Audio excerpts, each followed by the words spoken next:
Broadcasting live from the Business RadioX studios in Nashville, Tennessee, it's time for Nashville Business Radio. Now, here's your host.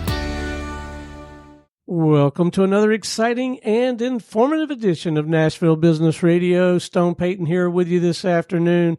This is going to be a good one. Please join me in welcoming to the broadcast with Motive Angie Bretag. How are you? Doing good. Thanks for having me. Well, it is a delight to have you on the broadcast. I got a ton of questions. Angie, I'm sure we won't get to them all, but I think a good place to start would be if you could share with me and our listeners mission, purpose. What are you and your team really out there trying to do for folks?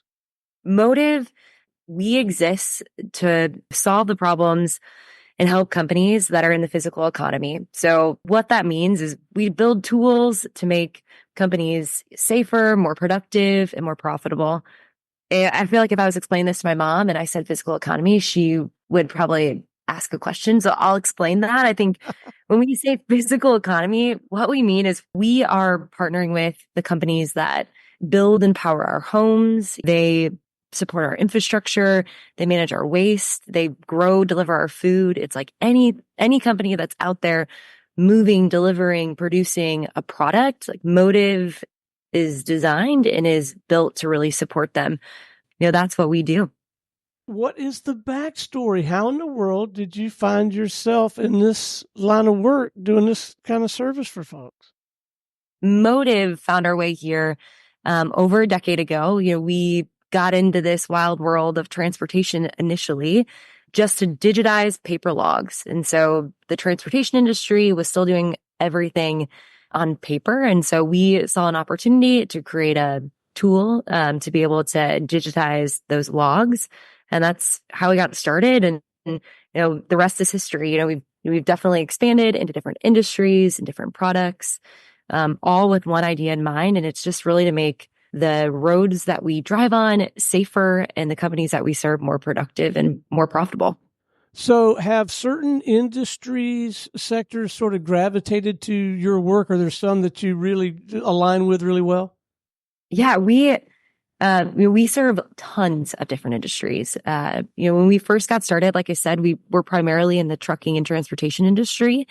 But now over half of our business consists of companies that are outside of that industry. So construction, oil and gas, home services, landscaping, anything that is, delivering, producing, like driving the physical economy, we can partner with. So what drew you to Nashville? Motive saw the opportunity to, create an office, a culture, and build out our sales team in Nashville. And so, in 2018, we made a huge investment in the Nashville market and built out some incredible office space right up the street from the Ryman. We're on 4th and Church. And yeah, we've got 2 floors in a building, the LNC building. And, we saw it as a great opportunity to be able to be in the heartland of America that not only will help us serve our customers, but also attract a lot of awesome talent to come work at Motive as well. So now that you've been at this a while, and you clearly have, what are you finding the most rewarding? What's the most fun about it these days for you?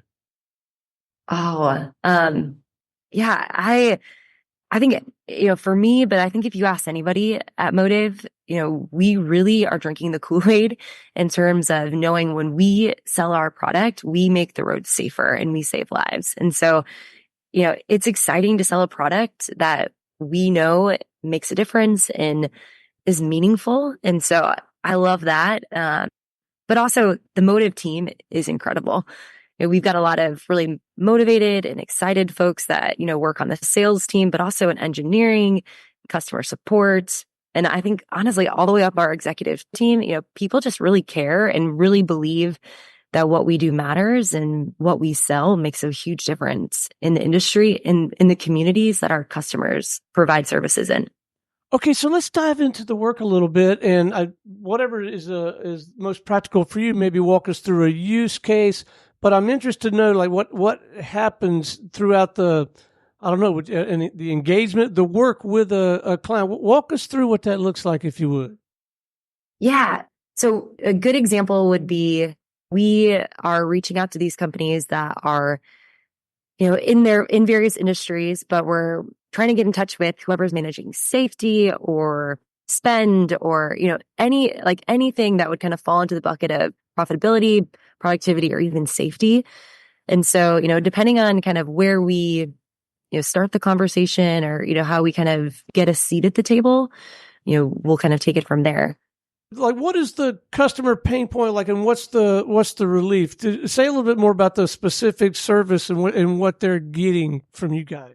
Yeah, I think when we speak safety, we're talking about one of our kind of key products that's changing the way that we do safety is dash cameras. We give companies visibility into what's happening behind the wheels, behind the wheel, and then also, helping use our AI technology to identify unsafe driving behaviors and help coach drivers to, make them safer at what they do. So dash cameras is a great example of how we're able to make some real tangible impact on the roads. So I wasn't anticipating that. AI, say more about how you're utilizing AI to bring this to bear. I mean, what company isn't slanging AI these days? Right. I think everybody really says that, but at the end of the day, we are using, AI computer vision to, help companies be able to understand what's happening behind the wheel. So, our AI models are helping companies understand things like drowsiness, people not wearing their seatbelt, cell phone usage, unsafe lane changes. And so our technology can see both in the cab, what's happening in there, but then also what's happening on the roads around them to provide coaching, but also, alert drivers when necessary to put the phone down and to get their eyes back on the road. What a marvelous application for AI. So you can, your sensors, your technology can pick up that these things are happening, and then you're also able to provide some support system and some ideas to help them mitigate it or prevent it in the future, it sounds like. Exactly. And when I talked about, we really believe that we make the road safer. We hear that from customers all the time, that they have it in their own vehicles and they themselves are better drivers because, they have the Motive technology in their cabs. But yeah, we're able to detect it and kind of curb it on the spot, but then also go back and help drivers, replay, pull the tape and, see what's happening. And it allows them to provide coaching to their drivers and help, make some real meaningful changes. So I'm interested to know how the whole sales and marketing thing works in your industry. And then I guess in particular, I'm interested to know when you first started bringing this to the market, did people jump all over it, or did they bristle with it a little bit at first? Yeah. I think for cameras specifically, kind of the safety product, I think, the drivers that are good at what they do are really proud of, their safety scores and being able to, really prove that what they do behind the wheel is safe and great. And I think, some of the other drivers maybe aren't as excited initially, but they definitely get on board. And I think it's because this isn't to punish, but it's to coach and to curb and to improve. And so, yeah, I think if anyone, is used to doing what they do without it, and then they, have something in there that's kind of reminding them that, yeah, it could be a little bit like, it's not even, I wouldn't say startling, but it could definitely be a change. So I don't think they're necessarily enthusiastic about it initially, but they really see the benefit. And it helps their drivers and themselves get home safe at night. And at the end of the day, that's what matters most. Earlier in the conversation, did you say 2018 is when you began to make an investment in the Nashville area? Yes, sir. 2018. So a couple of years before Nashville, I think, really took off, and everybody decided to pack up and move here. And the team's growing, continues to grow. What are some near midterm plans in that regard? You're going to keep going down that path? Yeah, Nashville is such an awesome market for us.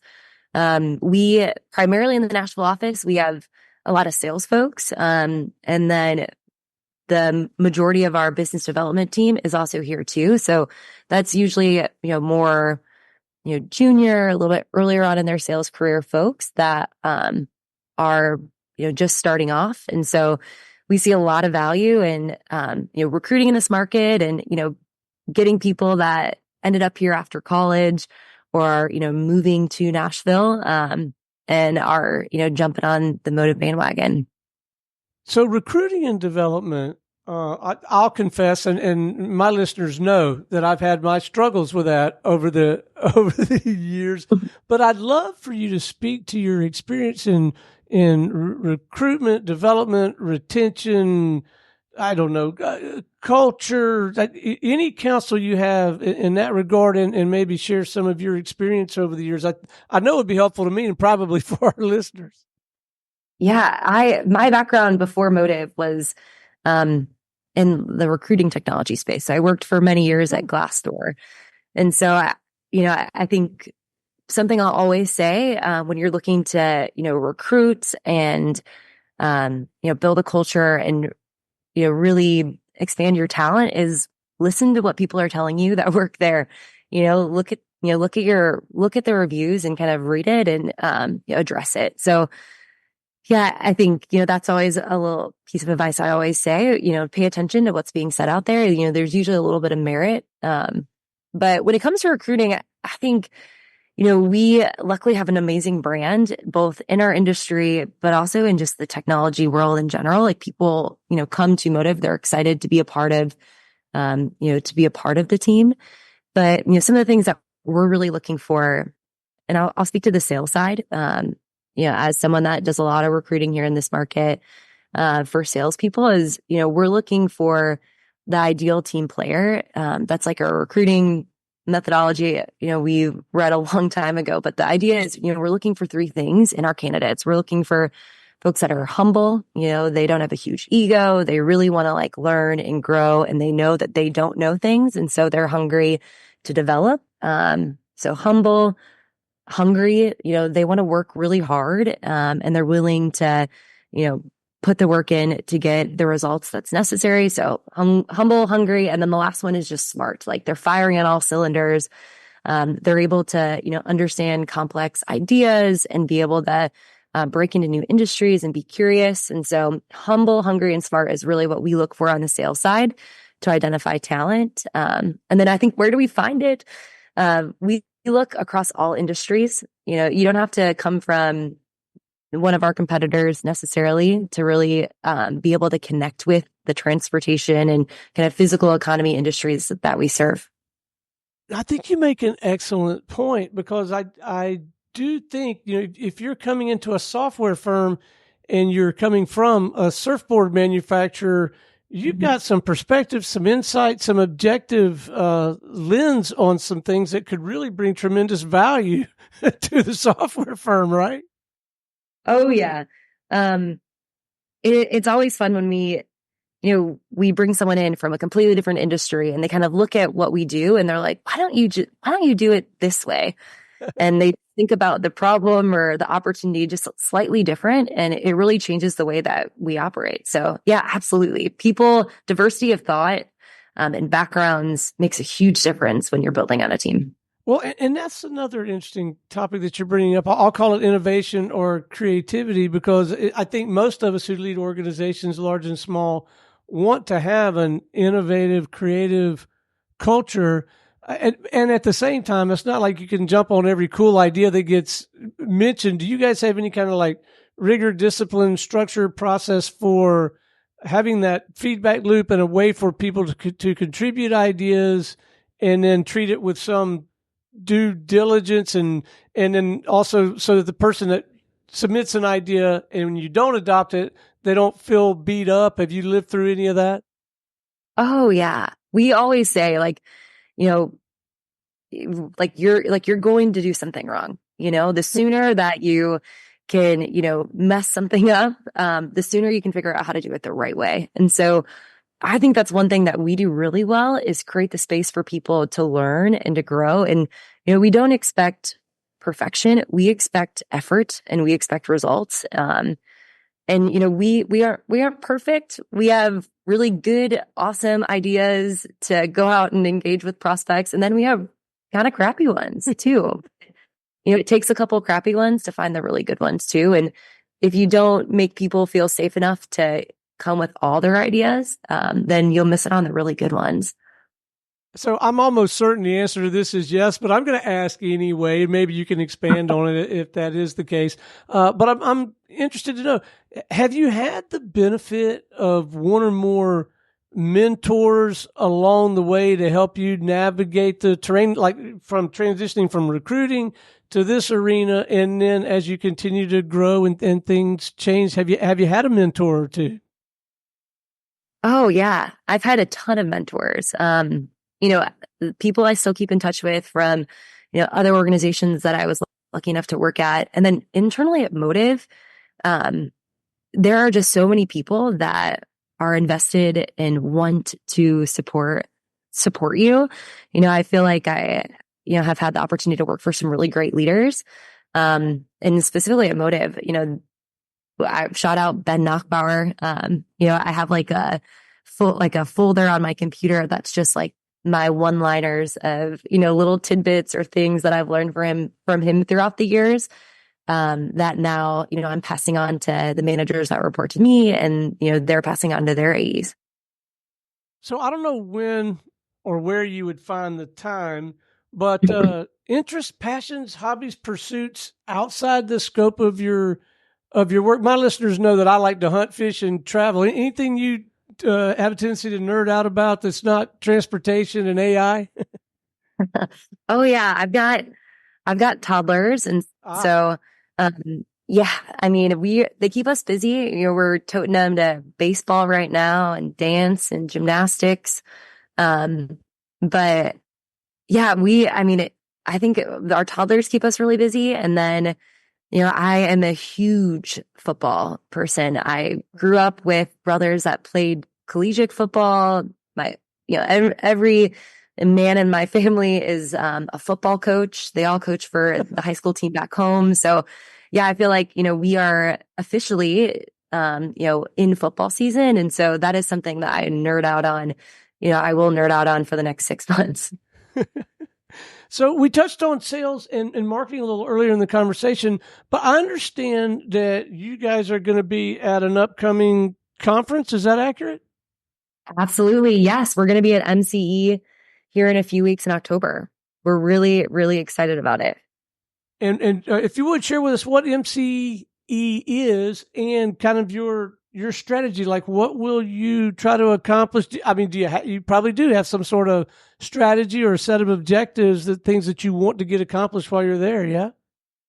Yeah, absolutely. We are lucky enough to be one of the premier safety performance partners. It's a really important industry event for us. It brings together a bunch of different trucking industry leaders, CEOs, executives, and they all kind of nerd out over new things that are happening in the industry. And we are so excited to, sponsor that and be a part of the conversation and just have the opportunity to really sit with, folks that are already partnered with Motive, but also that are curious about what we do and how we help companies like theirs. So yeah, I think best case scenario, we have some awesome conversations and learn things we don't even know yet about our industry and identify, problems that we can continue to solve for, the companies that we serve. Yeah, we're really excited about it. And where's it going to be? Here in Nashville. Oh, right in Nashville. Well, that's fantastic. Well, I'll tell you, my experience has been, as you might imagine, we do a lot of conference and trade show work where we are doing live radio, either on behalf of the conference organizers or an individual vendor exhibitor will hire us to do radio in their booth. And I have observed that particularly those firms that really do approach it with some real intent and objectives, you can get so much accomplished in terms of genuine relationship building in the space of 2 or 3 days, that has an impact for for months and years, can't you? Oh yeah. And especially this industry, like they are, they love the idea of getting to meet with people face to face and building those relationships. And, the value and problems that we solve are so real. I think having the opportunity to really connect with them and, spend some time with them in person makes a huge difference in, being able to build opportunities across the spectrum. Well, I would say good luck at the conference, but I don't think you need it. It sounds to me like you're approaching it with the right mindset and a plan. And I am interested to hear how it goes. So maybe you'll swing back around and tell me about the experience. Before we wrap, I would love to leave our listeners with, I don't know, a couple of lessons learned, maybe some pro tips. And it doesn't have to be confined to the transportation industry, although that might be a perfectly appropriate point of focus for this, but just running a business and scaling a business and recruiting. Let's leave them with a couple of quick pro tips or lessons learned, if we could. Yeah. I think a couple pro tips or just things I've learned throughout the years that I think that matter are, the first one is it's at the end of the day, it's more important to be interested than interesting. I think focus more on your customers and, be obsessed with ways that you can serve them, and design your product and your company around being able to really solve their problems and, be more focused on them than focused on yourself. So I think, it's more important to be, interested than interesting. I think that it applies to any industry, transportation or not. That's going to, at the end of the day, make you stand out and make your company successful. And then I guess on a personal one, I think one way I pursue life and business, and, you can start to see people that kind of view it in this similar way too. There's going to be a bunch of stuff that you have to do. You have to, in the sales space, you have to make cold calls. You have to, send emails and kind of do some stuff that maybe isn't as fun as, getting to like sell. But, those are things you have to do. And I think the people that view the tasks that feel less exciting or less fun as kind of get-tos, as, I get to make calls. Like I get to go out and talk about Motive. I get to, I get to do these things because I have an awesome job. Those are the people that are long-term really successful. And, that's in business, but that's in life too. The people that, I get with, especially with my toddler, I get to read the 10th book tonight before bedtime versus I have to. I think, viewing life and the get-tos versus the have-tos really will change your perspective and how you approach work and life. And I think that's been some of the best advice that, I've received over the years. Well, I am so glad that I asked. I think both points are marvelous, counsel. I am probably going to borrow / steal interested over interesting. I'll try to remember to credit you at least the first few times I say it. Deal. Well, thank you so much. This was exciting. I hope we shared some stuff with the listeners that they get some value from. Oh, without a doubt. All right. What's the best way for our listeners to learn more about Motive, tap into your work, maybe learn about, where you're headed? Maybe someone's interested in a career with Motive. Let's leave them with some coordinates, a website or whatever you feel like is appropriate. Yeah. I mean, if you're in the Nashville area looking for a sales gig, absolutely check out our careers page at gomotive.com.